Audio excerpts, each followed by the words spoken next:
It's like taking something that's meant to give life, this food that's meant to give life, and turning it instead into a burden. When I was younger, my mom had this rule when it came to curfews, that we had a curfew. We had a very established curfew. I had to be home by a specific time each and every night after I turned 16 and started driving. But one of the things my mom always told me was, you need to be here by curfew. But if something happens, if there is some kind of extenuating circumstance that leads you to be late, I do not want you to speed or rush to get home. I want you to get home. Because the heart behind a curfew is meant to bring protection and life to those people who are under you. It's meant to be something that helps keep them from a place of danger.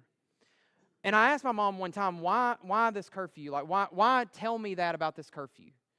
Like, why give me something and then say it's okay to break it under these circumstances? And my mom told me that when she was younger, when she was a kid, that there was somebody that she knew that had a very strict curfew. Her parents were very strict about making sure that they got home on time, and she would get punished if she didn't. And so one day she was driving home, realized she was going to be late for curfew, began speeding to get home, and in the process of speeding ended up getting into a wreck and was killed. And I remember my mom telling me, I never want that to be the case with you, because this is something that's supposed to protect you, not harm you. And it's the very thing the Pharisees are doing here. In a desire to protect themselves from ever disobeying God, they had created these rules that are actually leading people to violate the law when they never would have violated it otherwise. It brought burden and harm instead of good. And Jesus refuses to give in to this legalism.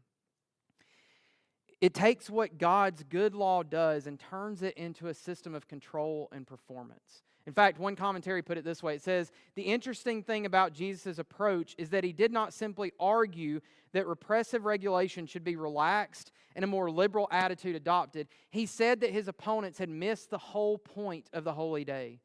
Had they understood it, that if they had understood it, they would have seen that deeds of mercy like his were not merely permitted, they were obligatory. They were meant to do good on this day. Legalism always sends us to a place that says, am I doing enough? And what Jesus does here is he goes to the Pharisees and says, no. Do you understand God's heart?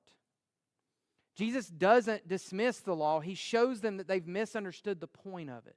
And it's actually the second problem we come to in this passage. In verses 3 through 5, we see that legalism ignores human need. The Pharisees are ignoring the actual needs of the people. Jesus responds to the Pharisees with a story that kind of seems out of nowhere. Like he gives this story about David that has absolutely nothing to do with the Sabbath. But he has a point behind it. He tells this story. He says, haven't you read what David and those who were with him did when he was hungry? How they entered into the house of God, took and ate the bread of the presence, which is not lawful for any but the priest to eat. He then gave some of those who were with him the bread of the presence. And so Jesus tells this story that's found in 1 Samuel 21, and he explains to the Pharisees who knew this story well. Remember, the Pharisees had the Old Testament memorized. They know this story of David. And so when Jesus brings it up, I'm assuming they're like, okay, where are you going with this, Jesus? Because this has nothing to do with the Sabbath. So where's this going? David and his companions eat what is technically unlawful for them to eat. The bread of the presence was set aside for God's priests alone. Anyone else that ate of it, in fact, even in the Old Testament, when any of these ceremonial laws around the temple were violated, people died. Like God's smite came down and smote the people who did this. Like we see this at the very beginning of the temple. We see it with Ananias and Sapphira in the New Testament when the Holy Spirit sends them to their death for violating what God had given to them as a rule. So why was David allowed to do it when it was actually unlawful to do?